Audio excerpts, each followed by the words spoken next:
الصلاۃ والسلام علیکہ یا رسول اللہ صلی اللہ علیہ وآلہ وسلم۔ السلام علیکم رحمۃ اللہ وبرکاتہ۔ رائٹر لکھتے ہیں، میرے والد محترم حضرت بشیر احمد چشتی نظامی محبوب الہی رحمۃ اللہ علیہ درود خضری کی کثرت فرمایا کرتے تھے، اور آپ کو اکثر حضور صلی اللہ علیہ وسلم کی زیارت نصیب ہوتی تھی۔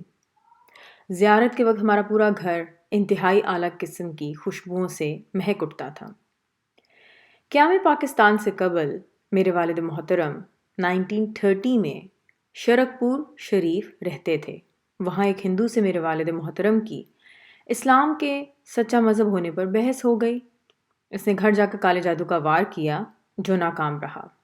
پھر ایک روز والد صاحب کے پاس حاضر ہوا اور اپنے کیے کی معافی مانگی اور عرض کیا کہ مجھے اپنی خدمت پر لگا لیں۔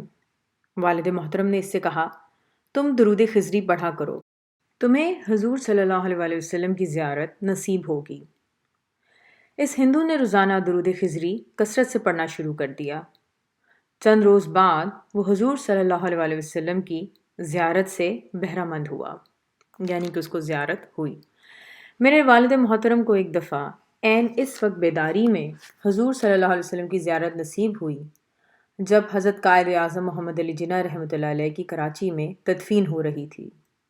والد محترم نے بتایا کہ اس وقت فخر موجودات حضور صلی اللہ علیہ وآلہ وسلم خود تشریف لائے ہوئے ہیں، اپنے ہاتھوں سے قائد اعظم رحمۃ اللہ علیہ کو قبر میں اتار رہے ہیں، اور آپ صلی اللہ علیہ وآلہ وسلم فرما رہے ہیں، یہ میرا پیارا ہے۔ درود خضری اور اس کا ترجمہ میں نے اپنے فیس بک کے بلاگ پیج پہ اور انسٹاگرام پہ پکچر کی صورت میں لگا دیا ہے، تاکہ اگر کسی کو سیو کرنا ہو تو وہاں سے وہ اس امیج کو ایگزیکٹلی سیو کر سکتے ہیں، کیونکہ میں نہیں چاہتی کہ میں اسے یہاں بولوں اور میرے تلفظ میں کوئی غلطی آئے۔